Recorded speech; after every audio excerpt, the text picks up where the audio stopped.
Small world, no? Kilala mo rin pala si Pyra. Have you seen her video? Anong video? Ano ka ba? Trending kaya yung video niya. At hindi siya para tawaging curtain call janitors for nothing. Take a look at this.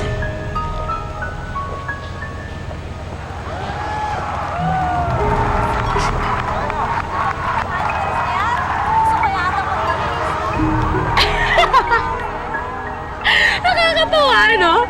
Nakakahiya siya sa ginawa niya.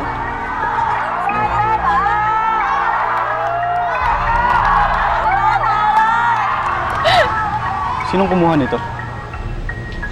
Importante pa ba yun? Hindi pa ba sapat na napatawa niya tayo sa ginawa niya?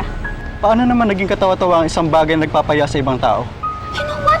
You're getting too uptight. Video lang to, no? Mas marami pang malala dyan. So chill lang. Hindi ka na. Iatid na kita.